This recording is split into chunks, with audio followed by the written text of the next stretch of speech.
యెషయా గ్రంథము 58వ అధ్యాయం 8వ వచనాన్ని ఒకసారి మనం చదువుకుందాం. వస్త్రహీనుడు నీకు కనబడినప్పుడు వానికి వస్త్రమిలుచుటయు ఇదియే కదా నాకు ఇష్టమైన ఉపవాసము. అలాగున నీవు చేసిన ఎడల నీ వెలుగు వేకువ చుక్క వలె ఉదయించును. ఏమంట? నీ వెలుగు వేకువ చుక్క వలె ఉదయించును. స్వస్థత నీకు శీఘ్రముగా లభించును. చాలమ్మా. అంటే నీ వెలుగు ఉదయకాలము వలె ఉదయించును, నీ స్వస్థత శీఘ్రముగా చిగురించును. హల్లెలూయా. నీ స్థితిని దేవుడు ఎలా మారుస్తాడు చూడండి. నీ వెలుగు ఉదయకాలము వలె ఉదయించును. ఉదయకాలం వేకువ అంటే ఎర్లీ మార్నింగ్ చీకటి తొలగిపోతూ ఉంటే ఆ సూర్యుడు, ఆ వెలుగు, ఆ కిరణాలు మరి భూమిపైన పడుతున్నప్పుడు ఆ చీకటి అంతా కూడా వెళ్ళిపోతూ ఉంటుంది. ఆ వెలుగుతో ఆ చీకటి అంతా కూడా వెళ్ళిపోయినప్పుడు అక్కడ గొప్ప వెలుగు. చీకటిలో మనం ఏమీ చూడలేము, కానీ ఎప్పుడైతే వెలుగు ఉంటుందో ఆ వెలుగులో అన్నీ కూడా దేవుడు మనకు కనపరుస్తాడు. అంటే నీ జీవితాన్ని దేవుడు ఎలా మారుస్తాడంట? నీ వెలుగు ఉదయకాలము వలె ఉదయించును. అంటే ఈ ప్రార్థన ఎంత ప్రాముఖ్యమైనదంటే ట్రాన్స్ఫర్మేషన్ అంటారు. ఏమంటారు? పరివర్తన. ఇది ఒక మార్పు, ఒక బ్రేక్ త్రూ. నువ్వు నిలబడగలిగితే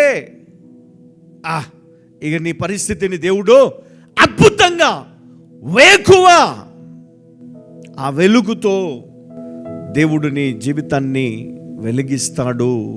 స్వస్థత శీఘ్రముగా చిగురిస్తుంది. హల్లెలూయా. స్వస్థత లేక ఎంతో మంది బాధపడుతూ ఉంటారు. స్వస్థత రాలేదు ప్రభా, స్వస్థత నేను అరిచాను, మొత్తుకున్నాను, కానీ ప్రేయర్స్కి మరి సంఘము అందరూ సిద్ధంగా లేరు, నిర్లక్ష్యం జరిగింది. కానీ ఎవరైతే విశ్వాసంతో ప్రార్థనలో ఉన్నారో, కనెక్ట్ అయ్యారో, ఏకీభవించారో, సంఘ కాపరి ఉపవాస ప్రార్థన వల్ల మీ అందరు విడుదల పొందబోతా ఉన్నారు. హల్లెలూయా. మీ అందరి జీవితంలోనికి ఆ వెలుగు దేవుడు కుమరించబోతా ఉన్నాడు. హల్లెలూయా. రిసీవ్. హల్లెలూయా. పొందుకోవాలా మనం. ఎందుకంటే మోషే 40 రోజులు కొండ మీద ఉన్నప్పుడు దేవుని మహిమను చూశాడు. హల్లెలూయా. మోషే 40 రోజులు ఆ కొండ మీద ప్రార్థన చేసినప్పుడు దేవుని మహిమను చూశాడంట. అందుకే ఈ ప్రార్థన అంత బలమైనది, అంత మహిమ గలది. హల్లెలూయా. ఏం చూశాడు ఆయన? దేవుని మహిమను చూడగలిగాడు. మరి ఈరోజు సంఘములో ఉన్న వారందరూ కూడా ఏం చూడాలి? దేవుని మహిమను చూడాలి. హల్లెలూయా. నువ్వు దేవుని మహిమను కాకుండా నువ్వు ఇంకేదైనా చూడాలని ప్రయాసపడుతున్నావా? జాగ్రత్త. యేసుక్రీస్తు 40 రోజులు ఉపవాసము తర్వాత ఆత్మ బలముతో పరిచర్య ప్రారంభించాడు. ఆత్మ బలముతో 40 days ఫాస్టింగ్ ప్రేయర్. యేసుక్రీస్తు ఈ లోకానికి వచ్చినప్పుడు ఆయన దేవుని కుమారుడని, రక్షకుడని మరి జ్ఞానులు వచ్చి ఆయనను ఆరాధించి వెళ్ళినారు. గొల్లలు వచ్చి ఆయనను ఆరాధించారు, నమస్కారం చేశారు, బహుమానాలు తీసుకొని వచ్చారు జ్ఞానులు. మరి అంతటి గొప్ప రారాజు పుట్టినప్పుడు మరి ఆయన జీవితం ఎట్లా ఉండాలా? కానీ 40 days ప్రేయర్ తర్వాతనే మొదలైంది. హల్లెలూయా. ఆయన యొక్క పరిచర్య ఆత్మ బలముతో ప్రారంభించాడు. దేవునికి మహిమ కలుగును గాక. చూడండి ఇక్కడ, అదేవిధంగా మీ నిరీక్షణ వ్యర్థము కాలేదు. మన నిరీక్షణ వ్యర్థపరచాలనుకున్న అపవాది, వ్యర్థపరచాలనుకున్న శత్రువు, వ్యర్థపరచాలనుకున్నాడు నీ వెనకల ఉన్నవాడు. కానీ దేవుడు నీలో ఉన్నాడు కాబట్టి ఆయన నిన్ను బలపరిచాడు. హల్లెలూయా. అందుకే ఈ ప్రార్థన, నీ నిరీక్షణ వ్యర్థము కాలేదు, నేడు మీ బంధకాలు తెగిపోవును గాక. గట్టిగా చెప్పలు కొడదాం ఒకసారి. చెప్పండి ఆమేన్. చెప్పండి ఆమేన్. మా బంధకాలు తెగిపోవును గాక అనండి. పక్కన వాళ్ళు, నీ బంధకాలన్నీ తెగిపోవును గాక. నీ నిరీక్షణ వ్యర్థము కాదు, నీ ఉపవాసం వ్యర్థము కాదు. హల్లెలూయా. హల్లెలూయా. ఎందుకంటే మోషేకు దేవుడు ధన్యతనిచ్చాడు, ఆయన మహిమను చూశాడు. యేసుక్రీస్తు కదా ఆత్మ బలమును పొందుకున్నాడు. మరి ఈరోజు నీవేం పొందుకోబోతా ఉన్నావు? Breakthrough. హల్లెలూయా. చెప్పండి బ్రేక్ త్రూ అని చెప్పండి. Breakthrough. హల్లెలూయా. చెప్పండి నేడు మీ బంధకాలు తెగిపోయే రోజు, మీ కష్టాలు తొలగిపోయే రోజు, మీ బాధల నుంచి విడుదల పొందే రోజు, మీ రోగం నుంచి విడుదల పొందే రోజు. హల్లెలూయా. ఫైనల్ డే, విడుదల రోజు. మహిమగల దేవుడు మనకు తోడై ఉండి మనల్ని అభిషేకించే రోజు, మనల్ని ఆత్మతో నింపే రోజు. దేవుని మహిమ ఈరోజు మనపైన కుమ్మరించి ఆయన గొప్ప కార్యములు మొదలుపెట్టే రోజు. హల్లెలూయా. హల్లెలూయా. ఈరోజు దేవుడు ప్రారంభించబోతా ఉన్నాడు ఒక నూతనమైనటువంటి బలమైన అభిషేకముతో ఒక నూతనమైన పరిచర్యను ఈరోజు నుంచి దేవుడు మొదలు పెట్టబోతా ఉన్నాడు. హల్లెలూయా. ఎన్నోసార్లు ఎన్నో సందర్భాల్లో ఎన్నో విధాలుగా మనం పరిచర్యలు మొదలు పెట్టాం.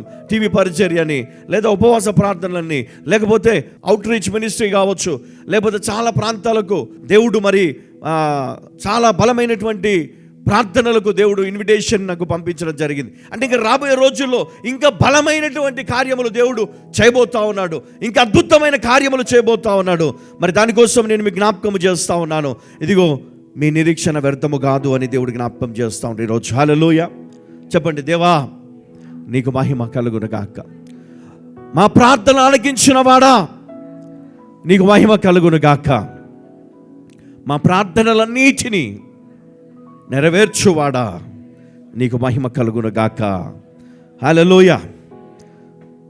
చూడండి ఇక్కడ ఈ ప్రార్థనలో డివైన్ హీలింగ్ అంటే దేవుడు సంపూర్ణమైన దైవికమైన స్వస్థతను దేవుడు మనకు అనుగ్రహిస్తాడు.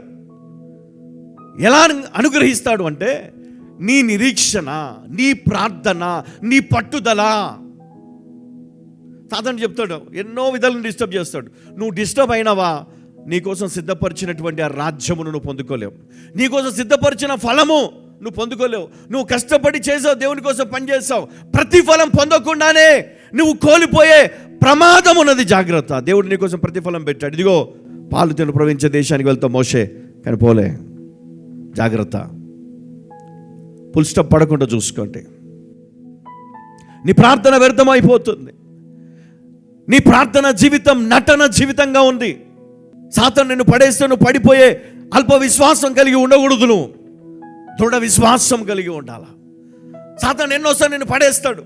నీ ప్రార్థనకు ఆటంకాలు తీసుకొని వస్తాడు, నీ జీవితానికి ఆటంకాలు తీసుకొని వస్తాడు, శోధన తీసుకొని వస్తాడు, బాధలు తీసుకొని వస్తాడు, వేదన తీసుకొని వస్తాడు, అప్పులు తీసుకొని వస్తాడు, నిందలు.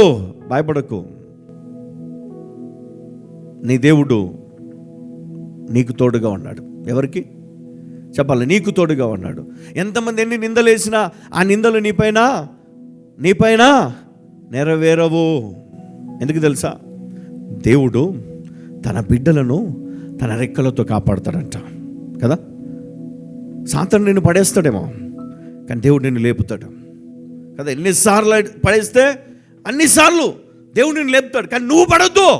సాతాను నిన్ను తొక్కేయాలని చూస్తే దేవుడు పైకెత్తుతాడు నేను. హల్లెలూయా.